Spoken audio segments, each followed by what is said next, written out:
What is going on, ladies and gentlemen, and welcome to a very special edition of Hello, How Are You Today? This one is special to me for many reasons, in the sense that I've been wanting to have him on the podcast since I ever started, and it's there was no kind of reason for me to bug him, but there is a reason now, and that is why I have my old wrestling trainer Jesse Scott, aka JT Player, aka Tiberious King, the King of Bling, Tiberious King, and he's coming back and wrestling his not first match in a while, but certainly a very big, much on a bigger scale match this Saturday at Wrestleusion in Niagara Falls, Ontario. That would be October 30th. And we talk about his preparation for getting back into wrestling psychology, his career, having kids, marriage, all this great stuff. Listen, I was very young when I got to train with Jesse. It is some of the best experiences and memories of my life. And he's a great dude, a great wrestling mind. And it's just, it's fun to, have these conversations with the old friends, with the old partners, with the people that you respect.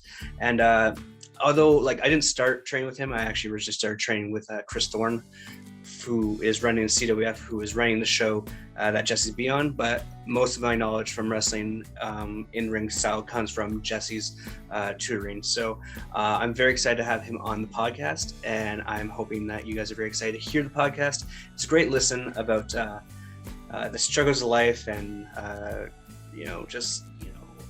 I don't know how to describe it. Just super excited to have him on the podcast. So let's get to it. Here is my old trainer, Jesse Scott, aka the King of Bling, Tiberious King.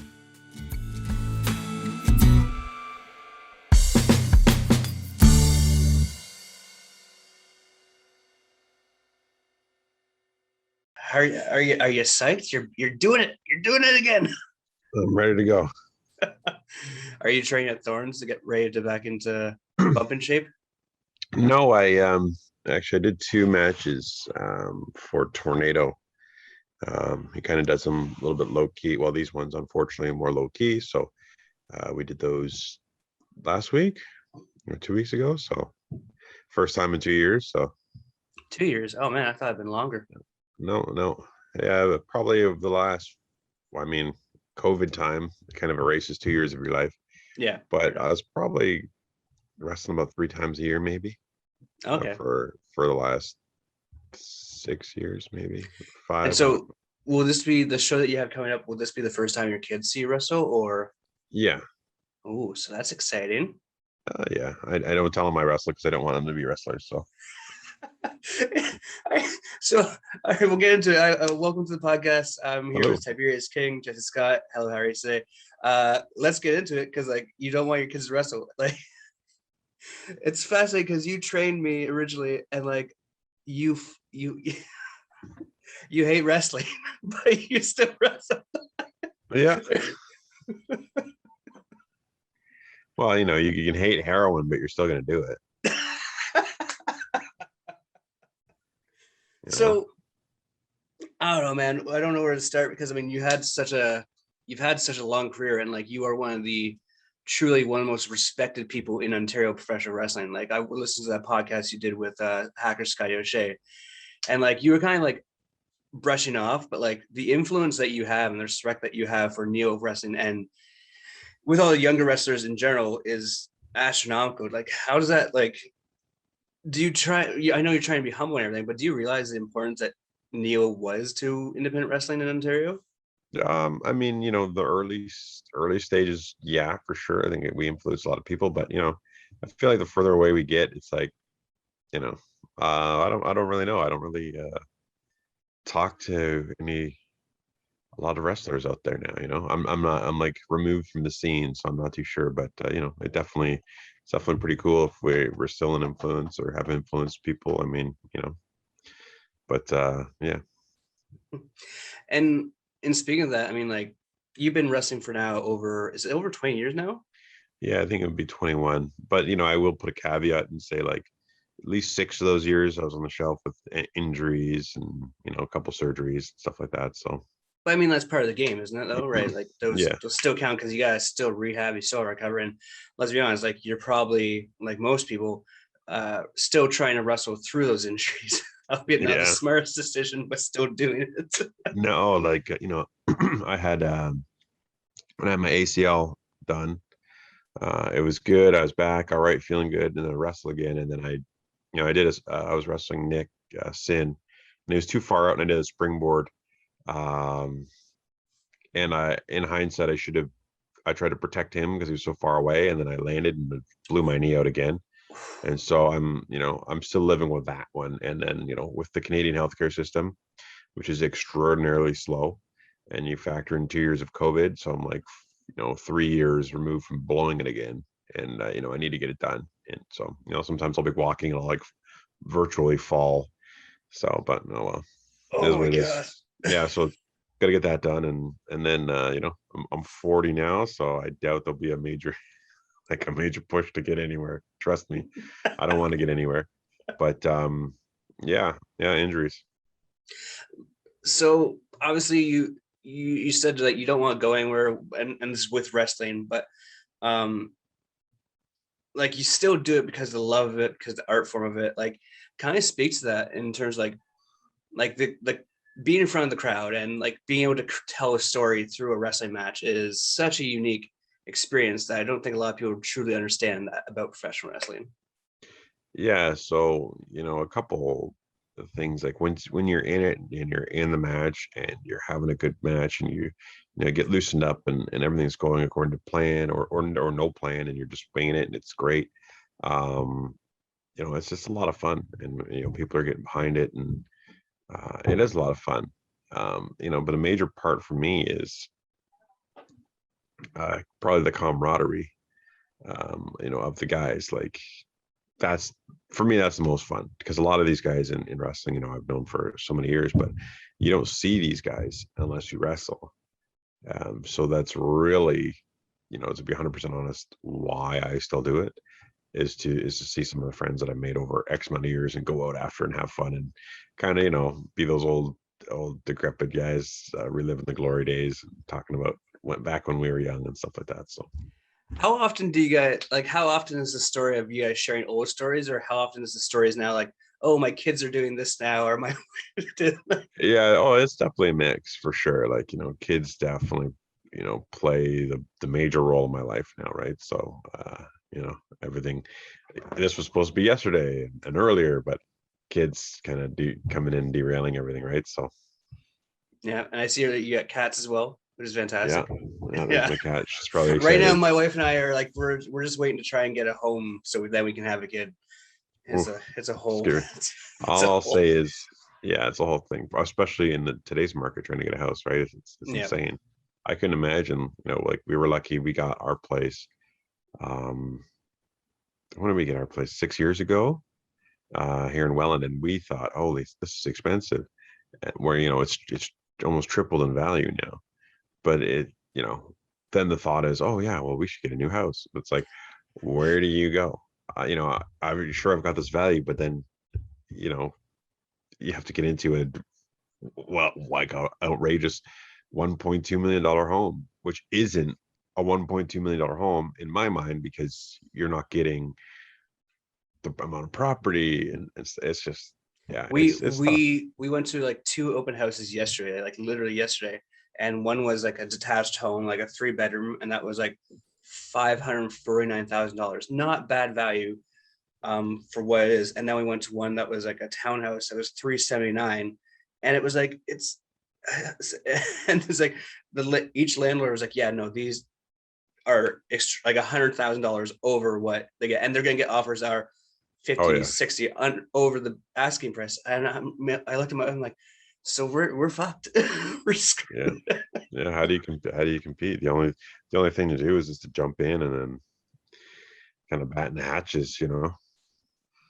I don't know, man. It's this is a whole adult talk about anything, but like it's just gonna be one of those things where like we have to kind of like plan it like RSPs, make sure our credit's good, and then just like honestly asking probably the parents for like, hey, could you just buy us like $50,000 or Hey some man, shit? yeah, you got to do what you got to do in today's day and age, for sure. I mean, it like the one broker we were talking to or yesterday was like, oh yeah, a lot of these people are from Toronto and they buy it and they rent it, and like that that really should be illegal, I think, at this point. Like, they're taking homes away from people that actually could use them as homes. It is ridiculous. It's crazy, you know, in a couple of years, no one's going to be able to, you know, the average person won't be able to get in, right? Yeah, Really, everyone will be renting. Renting's evil. Yeah, if you can buy a place, get a place. So do whatever you got to do, man. Yeah. Get on the street, start working nights, you know. I'm not in good enough shape for Here that and there. sort of for that work, Okay. and I need layers. So when did you start wrestling? Because you've been to, you never worked an ECW show? You just got to do some backstage stuff, right? Yeah. So the first day I ever trained, I guess trained in wrestling would have been like, oh, I think my video died. Uh-oh. It's all right. It's an audio podcast. Oh, okay. Here I'm like looking at myself. Oh, I didn't know it was audio. I'm wearing these. Well, it's audio and video. I put the video on as well, but like most people listen Okay. to it, right? So it's either. Can you see me? Am I moving on your screen? I'm not moving on. No, you're completely frozen. Okay. Well, anyways, you can still hear me. Technical difficulties. Yeah, you'll get back. Yeah, the screen will come back. There you go. Yeah. So the first time I really trained, I think it was like 1998 or 1997, as crazy as that sounds. So I was pretty young. You know, I grew up in Fort Erie, and the all-nighters were from Fort Erie, and I knew them through a childhood friend of mine. Their you know, their friend group used to come and hang out with my buddy's sister, and you know, I'm a huge wrestling fan, and they're huge wrestling fans, and like, oh yeah, we're wrestling now. And so I got them to take me to their school that they're going to. They actually trained with the Hearts originally, but they took me to a school called in the can't even remember where it was, RWA, Renegade Wrestling Alliance, and Sexy Baby Jamie Jackson at the time was teaching the class. That's a name. That is a hell of a name. Yeah. So Sexy Baby Jamie Jackson was there. Gord Reese was there. I think Dane Jarris. And of course these guys. So they took me up, and then yeah. And so I trained a little bit there, like only for like, I think I went twice because I couldn't drive. That's how young I was. And these guys would pick me up, right? But they were kind of douchebags. And every once in a while they just wouldn't pick me up. Fuck you, Pat. And you know, fuck you, Joey. I still love the guys, but fuck them. And you could bleep that out, I'm sure. No. He's like, no, I can't. No, I can. I just don't want to. Oh, okay. And so, you know, there's times when I would be like, okay, yeah, we're going. Yeah, we'll pick you up. But then like his girlfriend, Joey's girlfriend, went on a go. And then there would be no space in the car. So they, instead of telling me, I would just sit on my porch for about 2 hours until like the sun went down, and then just go inside. Is that cry myself to sleep? Is that part of like that old school mentality of like ribbing and paying one's dues for wrestling, or? No, I just think Pat and Joey at the time were genuine jerks. So there you go. Okay, because you probably came into wrestling the same time when it was still kind of like kayfabed in. Like there weren't that many schools, there weren't that many people wrestling or trainers or things. So like the in probably would have been a little bit more difficult than me just coming to you like, hey, can I come train at your school, sort of thing. Yeah, well, I think the major thing, like you could have gone and trained at a few places. There wasn't many, but and they would have taken anybody with cash in the pockets, kind of same deal. But you know, I think the major difference when I started, because you know, if that's early or late 90s, it's the internet. You know, because you're a Google search and a click away from putting down a deposit and buying plane tickets and flying wherever you're going, or whatever right now. Or it's like, oh, wrestling schools in my area, boom, you know, where before you couldn't, and a wrestling school wouldn't last because you'd open something up, but nobody would know where it is. You know what, you hung up a couple flyers in an Avondale store or a Becker's, and then be done with it back then. And, you know, kind of word of mouth. Whereas, you know, now it's like, oh, you know, all these geo-targeting and things like that. So it's wide open now. You know, you open a building, slap an ad on Facebook or social media, and then, you know, people that are looking are going to find you. Do you think that's a detriment to the business or a plus? I think there's a little bit of a plus, and yeah, you know what, I'm going to say a plus because, you know, like if I look back when I was a kid trying to get in, I ended up going to a terrible school. I was trained by the Gator and just got beat up, and you know, had I have, I don't want to say, I guess, yeah, if I was smarter and I like dug in and looked, like, how am I going to find these places? Newspapers, my dream was to go and train with the Hearts, but then actually I met Lance Storm at ECW, and me and my buddy were saying how we were going to go and train with the Hearts when we graduated high school, and he's like, don't do that. It's not nearly what it was, and he was right, so then I'm like, oh, damn, what am I supposed to do? And then actually Don Callis was there, and Lance Storm was like, hey, this kid's thinking about training, because he had a school, I think, in Winnipeg at the time. And I don't know, he's just really a real prick. And he gave me, and he's like, just give him his card, Lance was saying. And then he's like, oh, fine, whatever, here, kid. And then I'm like, fuck that guy. So I threw it out. In hindsight, I should have swallowed my pride, kept the card, and then went out there and trained with him, because, things could be different theoretically.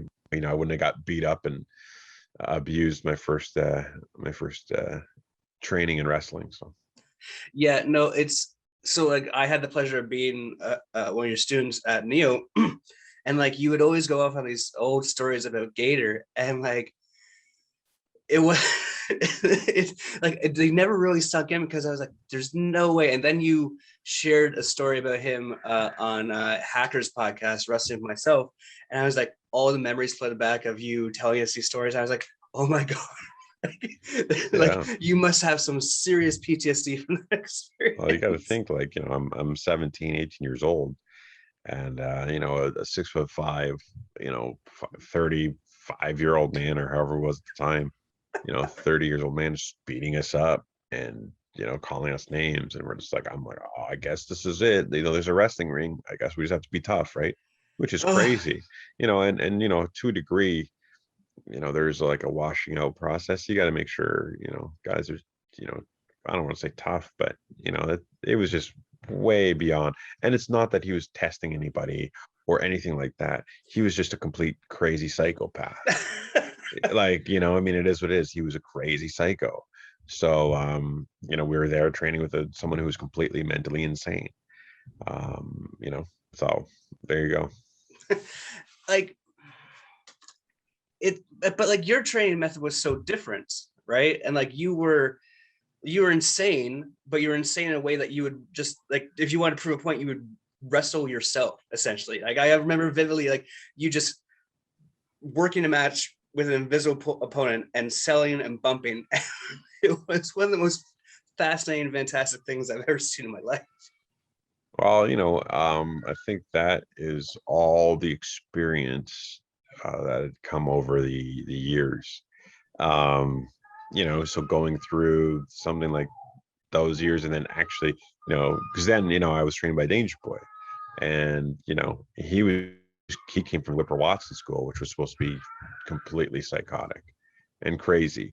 And so, his training wasn't, it's nowhere near like as crazy as Gator's was, but it wasn't easy, and it wasn't very rational or sane, so we took beatings in a different way. We would bump like crazy for extended long periods of time, and you just learn that it's not good, especially in a boxing ring.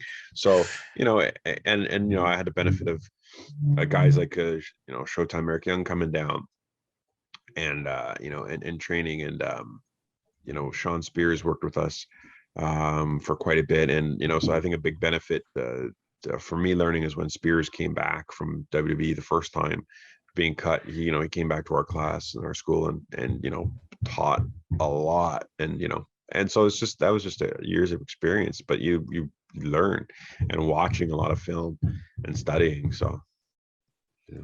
So like, obviously when you first started training, it was very beneficial because you're getting into the business and everything, but like over all those years, you learn different tricks, different tips. Was there a point in your career where you kind of like everything kind of came together? Because it does, like, there is that moment in time with most wrestlers who have been doing it as long as you have, where like everything kind of clicks and you have that aha moment in the ring. Early on, I was, like I said, I was lucky. We had Cody trained with us, so we're working shows with him quite a bit. Showtime, a lot of guys that were really good, Tornado, Tyson Dukes, so you got to work all those guys pretty early on. I want to say for me, when things started clicking for me is when I went uh, when early on I had I was getting a lot of heat from a lot of the older guys because they'd say I do too much, which is true. When I first started, I was very Japan influenced, so I was doing a lot of that stuff.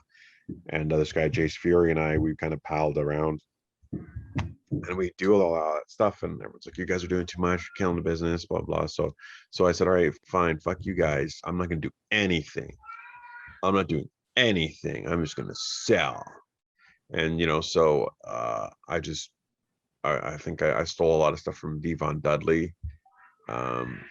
And just I watched the guys that can really sell. And then for like the next 6 months, I literally like would do a body slam and I would punch and kick, and then I would just sell.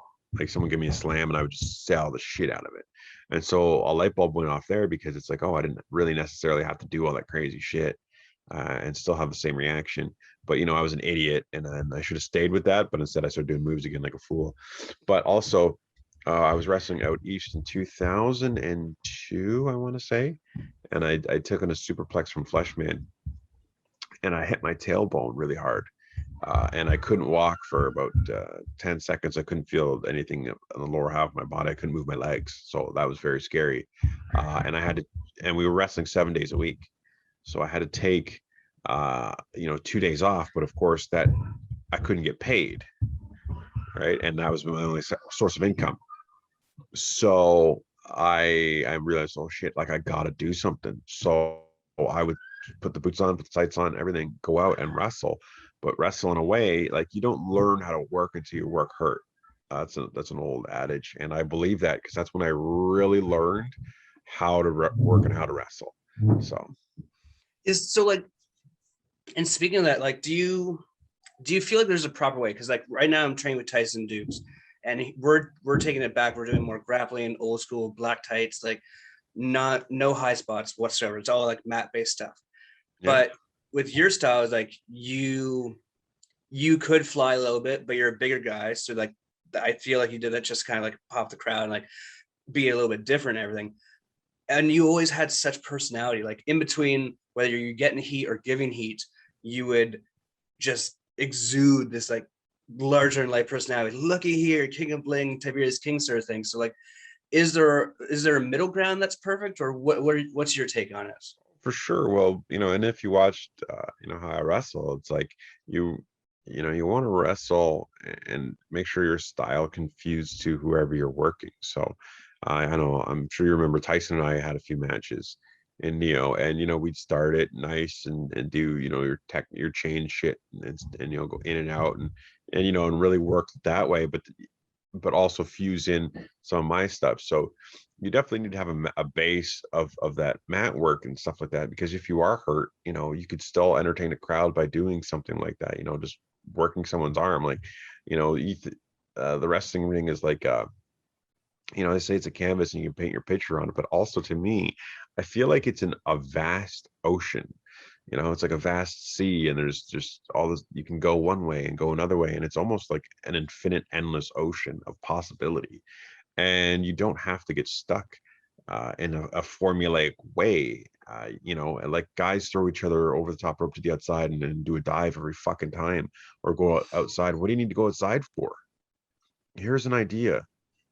Creativity is the most creative when you put restrictions on yourself. So even guys, when I used to work for Border City Wrestling back in the day, Scott D'Amore would be like, X amount of matches are not you're not allowed to go outside. You're just not allowed. And so then you're like, oh damn, that's bullshit. But no, then you become more creative inside the ring, which is the most important part. How many fucking boxing matches do they go outside? You know what I mean? Not fuck. Unless it's a Conor McGregor versus Khabib fight, not many.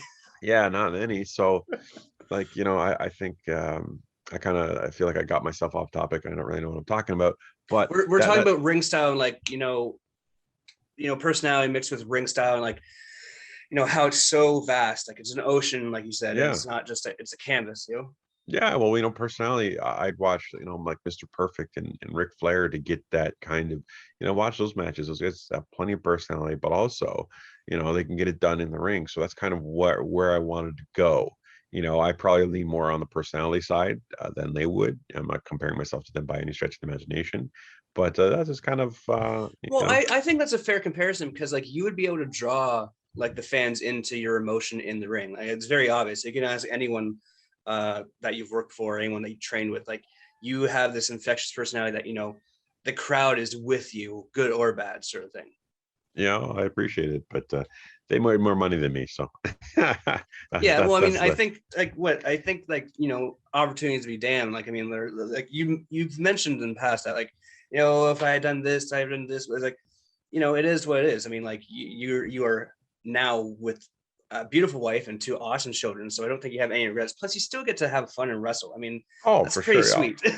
Oh no, and I don't regret it. And when I do say, had I have done this and had I done that to you guys, especially, that is more of a not a regret on my end, but a hey, I was in your position.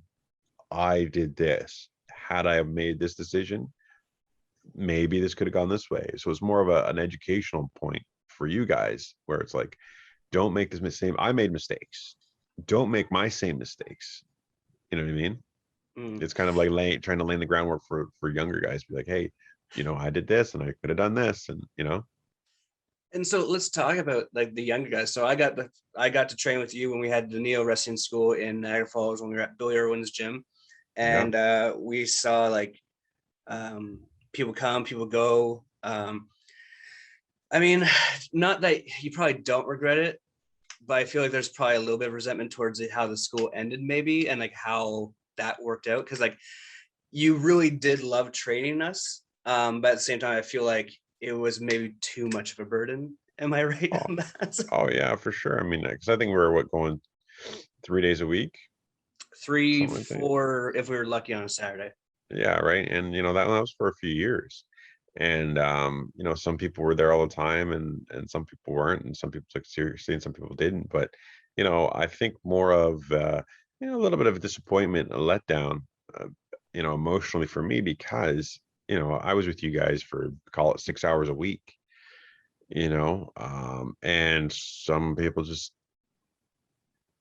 have done nothing with it. And it's like, damn, I dumped a lot of hours of my life into it, which is frustrating. Like, I think probably you took a break, which you got to do what you got to do, and then left, and but you're back at it. But I think besides yourself and Vince, that's it in terms of Yeah. guys that are working. Like, and Jarvis, bless his heart, he had a lot of injuries, so he couldn't continue in wrestling, which makes sense, safety, but And yeah. now he's ripped as shit and should get back into it.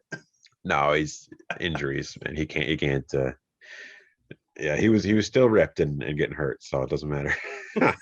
I think he's more Right, ripped so than he was before. It's like I saw yeah, a picture of yeah, him recently. I'm like, Ruben, what the? yeah, because he doesn't get hurt, so he can still do his thing, right? So Hmm. But I mean, like, do you like what is like your like? I still feel like that passion is there to train. Like now that you're having like your big. I don't know. You mentioned that you wrestled a little bit beforehand, but this seems to be you're wrestling next weekend, next Saturday for Wrestleusion in Niagara Falls against Jake O'Reilly. It seems like it's a big deal because it's the first time you get to train in front of your kid or wrestle in front of your kids. It seems like this is the first step in you coming back, and not full time, obviously, but like being back in the scene. Is an older, wiser Jesse like looking forward to maybe being that guy that can give advice to the younger talents? oh yeah, I will absolutely. If someone asks me, hey, um, what'd you think? Did you see it? Blah blah. I will give advice for sure, but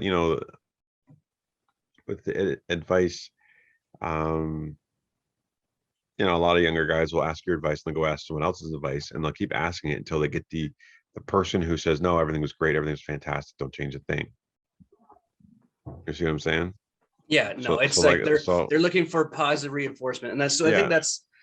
I think that's where you might be a little bit more different though, in the sense that like there's a right way for criticism and a wrong way for criticism. And I feel like with your personality, you're like, you can be like, hey, this was this, but like there's a way of saying it, right? Like saying Mhm. that this is bad instead, like just totally deflating someone's ego sort of thing. Yeah. Yeah. And and I wouldn't deflate someone's ego by any stretch, and was there a time where I would have? Sure. Just because that's how, I learned from, the old school, we'd have a match and someone said, that fucking sucked. You suck. That was stupid. Why'd you, right? Or I just wouldn't do that because, that's not, some people don't respond the same. So, I'll be more than happy to say, hey, you know what? Thought that was good. This looked good. This looked good. I would change this, maybe move this around. And that's only if anyone asks. I will never give an unsolicited advice or anything like that on anyone's work because it's not solicited and they don't want to hear it. They don't want to hear it. And I think from training over the years, like I said, I'm just there to have fun for the most part. But yeah, I like to watch as many matches as possible just for my own, I don't know, just because I'm there. But yeah, so I definitely watch the matches, and if anyone's looking for advice, sure. If not, hey, 100% cool. I think one of the coolest stories that I remember you telling us was when you went to go see an ECW show, because ECW was your favorite promotion back in the day, and you had an interaction with Spike Dudley, and he kind of lost his shit on you, and you're like, "No, that's not what I meant." But like, that goes to show the intensity of what the business was back in the day. Yeah, yeah, it was pretty cool. We made up years later, so it's pretty cool. He didn't Yeah, remember me. it, it's like you have probably so many stories, and I mean, like everyone would probably want to know more, but like I hope people, the younger talent in Ontario, take advantage of these opportunities, just not just even to ask advice, but just to hear stories, because like you're an excellent storyteller. Oh, I appreciate it. And now like you get the chance to finally wrestle, like you got two young boys who are what, how old are they again? 4-2. Jesus, so they're going to be a deadly tag team, but you don't want them to wrestle. Hope not. Wrestling in 20 years from now, what do you think they're going to be doing, man? The That's human a fucking sacrifice is what it's going to be. So it's going to come down to. They're going to sacrifice each other with daggers because I got nothing left else to do. you're in a pickle when two young boys close in age and dad is a wrestler, my friend. Yeah, they'll just jump on each other's heads, double stomps. That's it. The whole match. And then one guy will kick out. That's it. So like, but like, how excited are you for like to like do do they know what wrestling is, or are they coming in Not blind to this not match? really. Like I said, I'll be perfectly honest. I think we maybe watched 5 minutes, 3 minutes of wrestling together. We wrestle, the kids, I get power bombs and suplexes and choke slams and stuff like that. Um, the odd Texas cloverleaf. And my and Bob, my kid loves wrestling, but uh, in terms of actually the ropes and everything like that, I don't have any clue whatsoever. My youngest clearly not. My oldest may have seen it when he was at daycare, but yeah, and I didn't really talk about it. I've been out of it. And you got to factor in the last 2 years we've been in the house with nowhere to go with a baby. Now he's 2. So, and then before that, a knee injury. So I haven't been around it that much. So yeah, it's gonna be, I think it'll be a surprise for him as long as I can get out there early enough so that the kids don't fall asleep. You want first match, get that merch money at There you halftime. go. That's it.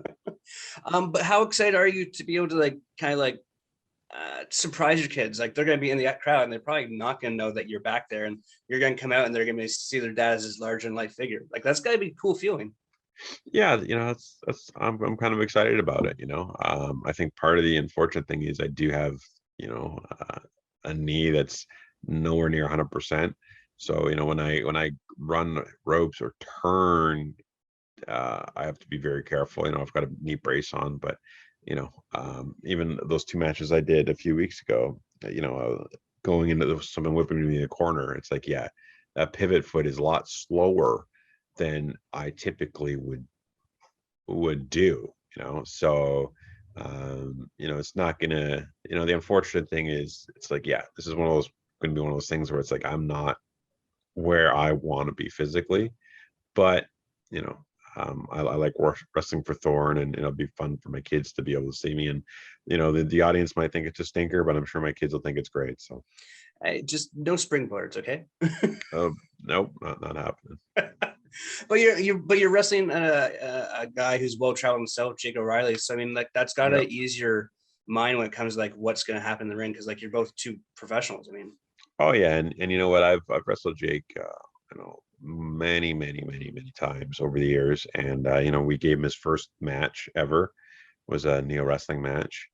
So that was probably 2004, I think he would have come aboard, something like that. So, you know, and he's one of my favorite guys to wrestle. We just have a great chemistry for one another. So yeah, oh yeah, I'm definitely, I'm not worried about that or anything really catastrophic happening at all. yeah, I know you were mentioning how like, oh, when I hit the ropes, I'm like, do you even really need to hit the ropes with Jake? I mean, he's uh, a pretty mat based wrestler. I mean, you guys could just like just go in the ring like and just grapple the entire time. It'd be I, awesome. I'm baby facing. I'll do something. Probably do my crossbody kick out. I'll go to the ropes, do a little sunset there, and maybe a back elbow, and then you cut me off. Well, it sounds awesome. I wish I could be there. I You saw the suck. poster. Why can't you be there? My friends and I have already made plans like months ago to go see a football game, so I'll be in Fuck Toronto. you. I know, right? I know. I'm actually very gutted. I was like, maybe I should cancel It's because all like right. I would love to see your first match back. Honestly, Ah, don't worry. There'll be other ones. There'll be other ones. no. I'm not. I've kind of decided. You know, just unfortunately, just walking around and doing stuff in life, I could feel my knee buckle out, and it's just like, dang. You know, I'll get it fixed, and I'm not. You know, there was it changes all the time, but this was probably going to be it for me. This match, to be honest. You know, this was. I'm like, okay, fuck it. My kids can watch me wrestle. It's in my hometown, Niagara Falls. That could just be it, and I'll be done. I'm wrestling Jake's, which is good. But you know, after being around some of the guys a couple weeks ago, I'm just like, you know, I'm not going to commit. It's so addictive, isn't it? It's Yeah, so addictive. it is. Yeah, so I'm not committing to retiring or stopping anytime. I definitely need to get my knee taken care of and get that fixed. But it's like, okay, you know, if that's a year, I'll be 41 and a half, 42 by the time it's done. I wrestle till I'm 50 and then call it. So there you go. I mean, not for nothing, but like, is there any thoughts of maybe just like putting some money down, going across the border after November 8th, and just like, here's the money, fix it. Oh, geez. That's a lot of cake. Actually, oddly enough, the crazy thing is actually it's good that you brought that up because if I do that, then I can go and get the MRI that I've needed for 3 fucking years. Which I'll probably do because you know they schedule it here and it's gonna be another year, right? So I'll go there, get the Yeah, results fucking it's next day. I think it's $800 US, which isn't, I'm not scoffing at that. It's not fucking cheap. But I was actually gonna do that and I was looking and then COVID hit, right? So everything got a little crazy. So I mean, my mom went through some major back pain and surgery and stuff. And like, it's like, listen, like, thank God we have free healthcare. Love it. So awesome. But like when it's like a non-emergency surgery, oh yeah. people are living in pain for Yeah, it's just like years. It's yeah, ridiculous. it's They should consider, like, I know people don't like the whole idea of like a paid healthcare system, but there should be a tier where you can, if you have the money, pay ahead and get it done. That way it frees up like the tube hole of people wanting to get surgeries. Like if you can yeah. pay for it, get it done, and then next person up. But then the crazy thing is also it's like it is I did pay for it. You know, if I can pay for it every paycheck that comes in, or with every item that I buy, or everything, right?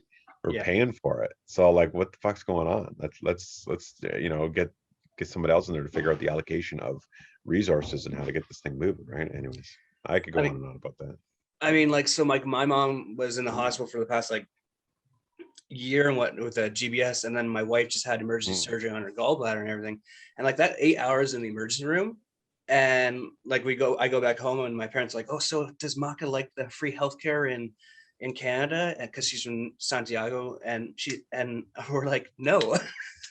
In Santiago she would just be able to like, hey doctor, and they would have just done it instead of like waiting for 8 hours sort of thing. It Crazy.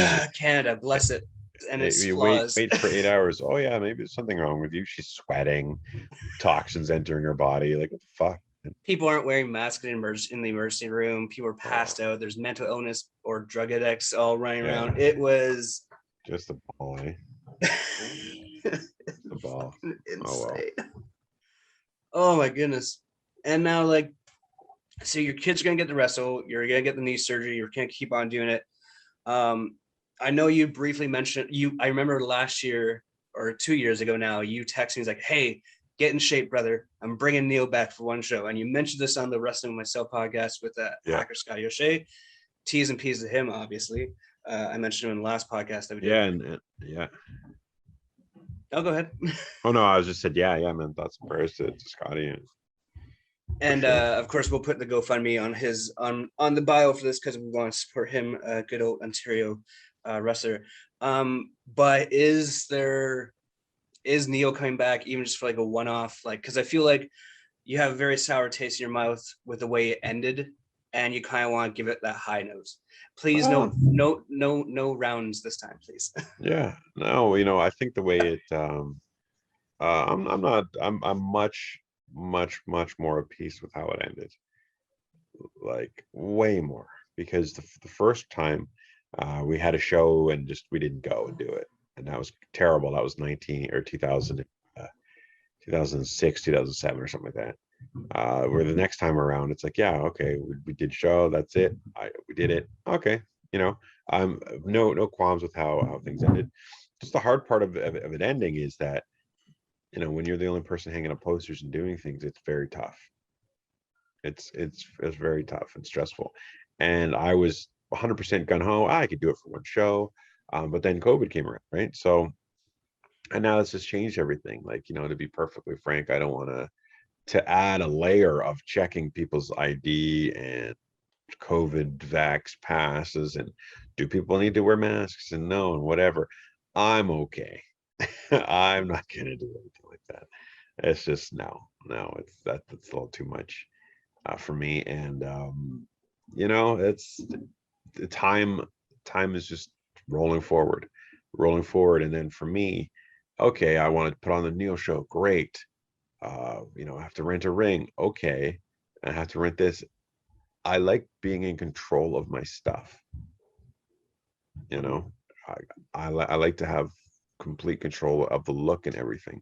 So what's that mean? Oh, well, I need ring skirts and I need this, and I can go on and on. And I know we can say, oh, just rent the stuff, but I don't know if I can do that, because mentally that's just not who I Well, I mean, am. we talked about it with the house and stuff, like renting Devo, right?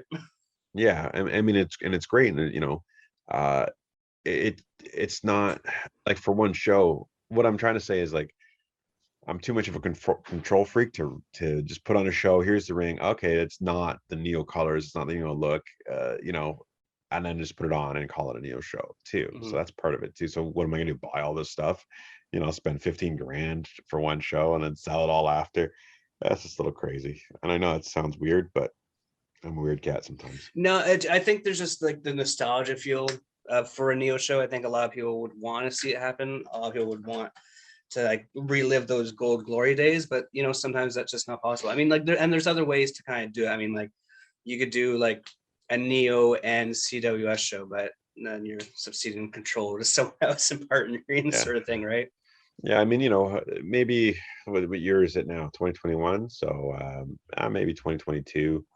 I might do one more, the 20th anniversary plus one or something fun title. The finale, the grand finale of Neo. So like we'll wrap it up soonish, but like with you getting back into it and finding that passion or that addiction to come back to pro wrestling, do you have any goals with it outside of just having fun with it and like not taking it so seriously? Oh no, not at all. To be honest, just to wrestle and have fun with the guys, put on a good match, and after the show go out and talk about it, and high five and say, hey, we did great. Entertain people who paid their hard-earned money to come out and go into a little fucking shitty hall and watch watch some independent wrestling, you know, make sure they got their money's worth and had fun. And money's worth is different. I'm gonna go on a rant here. A lot of people today like to say, let's give the people their fucking money's worth. This guy doesn't give them their money's worth. They didn't do anything. The money's worth is in the fucking crowd.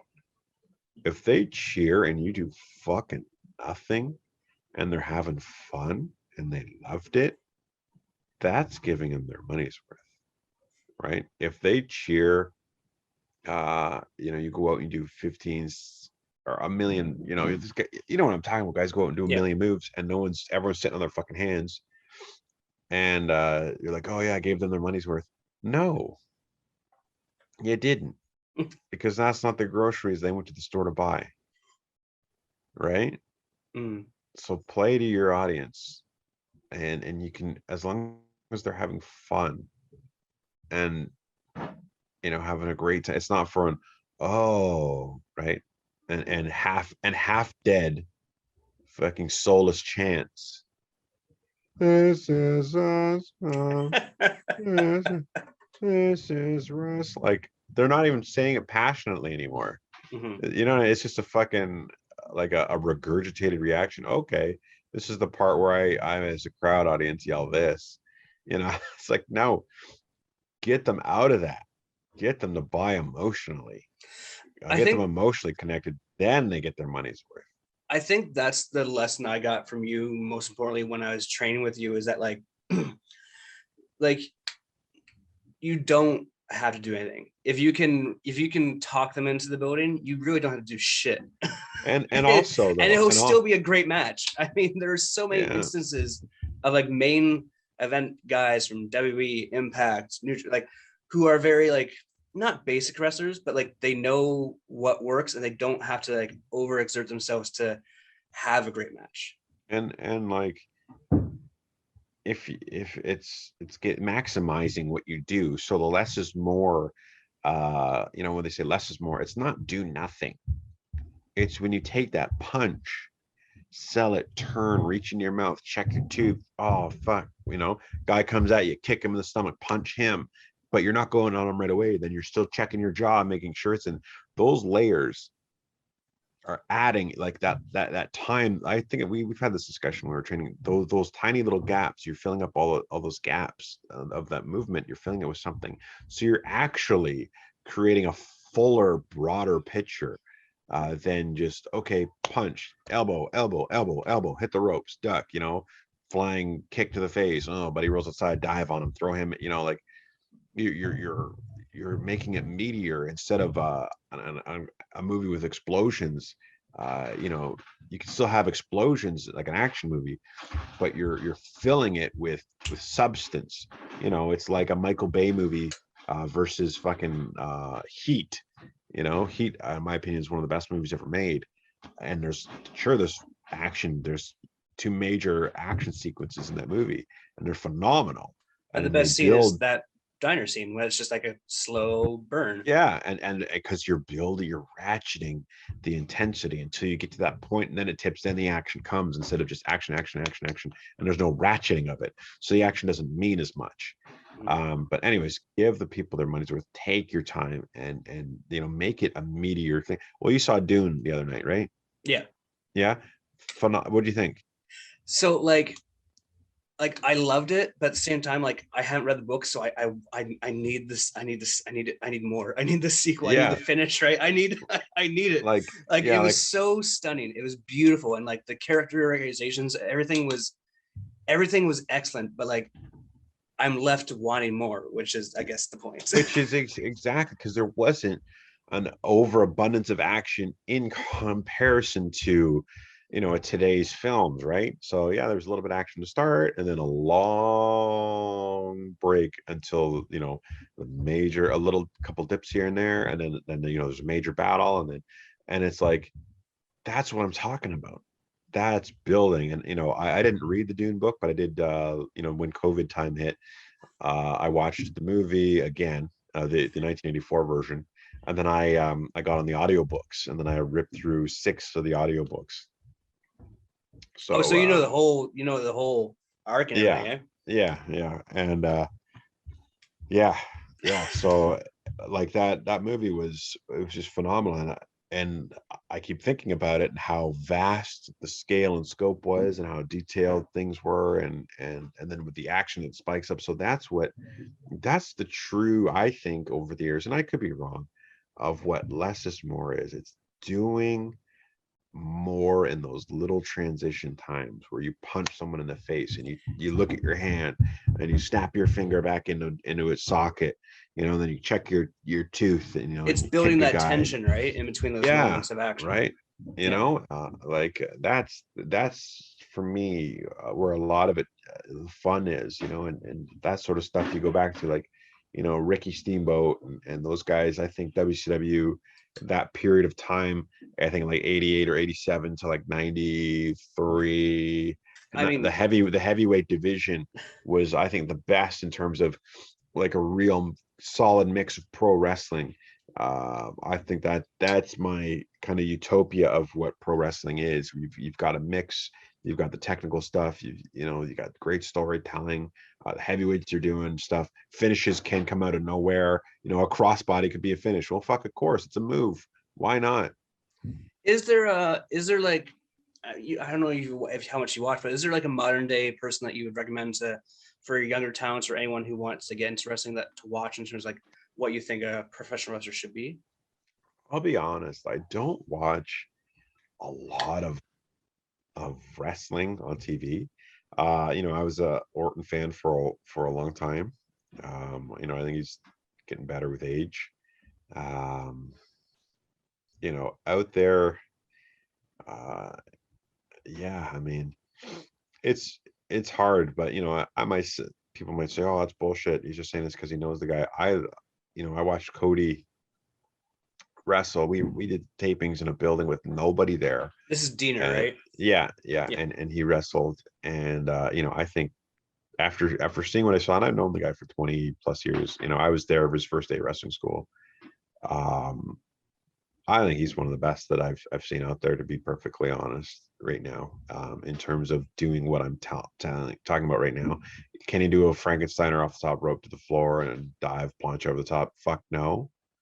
But inside those fucking ropes, man, he could tell a story, invest you, um, and you want to talk about giving people their money's worth and value for fucking dollar. It's right there. So if you can find Cody Deaner independent stuff, because he's more in control of what he's doing versus TV time and stuff like that, find Cody Deaner's work on independence, or if he's around you, buy the ticket and go see him wrestle live. Especially if he's a baby face, go and watch him wrestle live, because I was very impressed. And I've known him for 20 years, and I've seen him every step of the way. And I think now he's probably at the top of his game of what he's been. And so It's got that's who I'd recommend to go see. it's got to be pretty cool for you, like knowing all these very talented wrestlers and seeing them succeed, like as a friend and as a coworker. I mean, it's got to be fill your jellies up a bit. That like it's pretty cool to see your friends have such success. Oh, it's fantastic. I just think about all the people over the years that I've seen. You know, uh, Sean Spears comes to mind, Showtime, Cody, Crazy Steve, Rosemary. You could just go through the list. Beth Phoenix, Angel Williams. It's awesome to see, especially in our little Canadian kind of Ontario family, to see these people succeed. And now you've got, Josh Alexander. He's doing his thing. You've got Ethan Page, those guys doing their thing, which is great. It's really good to see. So And like I'm so happy that you're back. Actually, I had this conversation with Tyson when we were training the other day. I was like, man, did you see that Jesse's coming back? And he said, he was like, he's the only one that I don't get mad at for coming back, because he's the one that is legit. there you go. I So never if, I never retired. So yeah, well, I mean, like I mentioned how he's like, yeah, he's coming back to wrestle for his kids, and and Tyson knows many people that like don't wrestle for years, have kids, like I gotta show my kids, but like he was like the only person that I would let get away with it or like respect is you. So I mean, I appreciate that. I think you really need to like take a look in the mirror every once in a while and realize the impact that you've had on professional wrestling in Ontario, especially myself and Ruben and Vince and all those guys there. Even though it may not have worked out best, those are memories and times in my life that I will never ever forget and cherish till the day I die. It also made me very bitter towards what happens on TV wrestling. I'm not gonna lie. Oh yeah. It's You know what? I get very angry watching a Young Bucks match now. Don't worry about it. Don't be bitter. You just for me, it's just not my cup of tea. And maybe, I've had this thought. Maybe I'm just old, set in my ways, and I don't understand it. And it's kind of like music. It's not for me. But I will say, yeah, it's just kind of like music. It just doesn't resonate. However, a caveat on that, I will say that wrestling being what do I want to say, not necessarily a spoof per se, but a take on physical combat, i.e. boxing / real wrestling and things like that, or mixed martial arts, you don't see boxing change in the way that wrestling has changed, or you don't see MMA not gonna radically change like wrestling has. So you just kind of wonder, because since it's like it was initially a take on wrestling, the style hasn't gone too far one way or another. You can be the judge of that, and everybody listening to this can be the judge of that. And if you're having fun and enjoying it, that's the most important thing. Yeah, it's getting your $20 worth your grocery bag of food and enjoying yourself and having fun and escaping for 2-3 hours. Yeah, man. All right. And not getting hurt. Don't get yourselves hurt out. Don't do anything too dangerous that you don't have control over, and you're gonna land on your head. Well, I remember specifically when I was training with you, and like I'm a smaller guy, and you're like, Mitch, you gotta get ready to fly. And I was like, in the back of my head, I'm like, I don't want to do that. I'm scared of heights and shit. Fuck you, get up there. No, I'm learning from Tyson how to do mat control and grinding away people's limbs, and I'm looking forward to it. Good. I'm gonna fucking take some big ass steroid guy to cleaners one day, hopefully. All right, man, it's been such a pleasure to catch up with you, and I will come to your next show full-heartedly. But have fun next weekend. I hope your kids enjoy it. I hope you enjoy it, and I hope you guys enjoy the evening after the match and everything too. I will. I'm just going to jump in. Mitch, thanks for having me on. And you're a good person. I think anybody that knows Mitch knows that you're a great guy. You're a great friend of people, and anyone who can call you a friend, I think they know that you will be there for them anytime. Also, I just like to give a shout out to say, let's get some donations going for hacker Scotty O'Shea. I did his podcast a bit ago. It was very surprising to me to see the amount of influence that we had, especially with I was kind of like, dude, why didn't you tell me this before when I had you on the shows? But he's in a way, unfortunately, just had a tumor removed. And we got to support the guy. The passion that he exudes on his podcasts about wrestling was very surprising to me. And I wish that I could have the type of passion for wrestling that he has. It's kind of like when I was a kid, high school kid. That's and he's a guy in his 30s, and he still has that.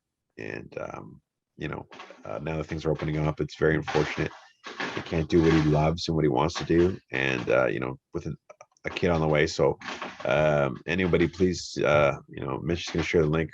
Donate. It's GoFundMe. It's support Kurt is the GoFundMe page, and I'll put the link in the bio and everything. We gotta. I think that's probably the great thing about like wrestling in general, is that like, once you've done it, or even like I've only had a cup of coffee in Ontario wrestling, but like I know people, and like it's always like friendly, it's always courteous, it's always like a brotherhood, it's a family essentially, and it's just awesome to be able to help a brother out when you can. Absolutely. All right, Mitchell, I'll let you get out of here. All right, cheers, man. Enjoy the rest of your weekend, and we'll have to have you back on. I want to do like a two-person episode with you and Tyson, just breaking down wrestling and sharing stories, because I feel like for sure would be a good banter back and forth. Absolutely. All right, man. Take care. Enjoy the weekend. Have fun with your family. All right, brother. Take it easy. Cheers. Cheers. I hope you guys enjoyed that conversation as much as I did. We did this very early in the morning. The reason why I'm wearing a hat is because I haven't showered yet because it's stupid early in the morning on a Sunday. But that was a great conversation. If you guys haven't bought tickets yet or are wrestling fans and want to go check out, the show is on October 30th, Wrestleusion, CWF Canada. Next weekend, October 30th, in Niagara Falls, Ontario. Other than that, if you get a chance to see him on a show, go your way, do it. You'll be entertained. Like he said in the podcast, if you're going to go your way to see a show or want to see a wrestling show with some real talent on it, Cody Deaner is another guy who just wrestled on the Impact Wrestling Bound for Glory pay-per-view, and is another great talent and great wrestler as well. There's a shit ton of great wrestling talent in Ontario, and not just Ontario, but Canada in general. So if you guys are looking for a night out of live entertainment, that isn't a theater, that isn't a movie, that isn't your normal idea, I highly encourage a wrestling show, because it is, once you see it live, you'll kind of get why people like it so much, and it is a real fun show, regardless if you're a wrestling fan or not. So do yourselves a favor, entertain yourselves by going and check out a wrestling show in Ontario or anywhere you're listening to this podcast. And then next week we will have some more guests for you guys. So until then, have a great weekend, guys. Cheers.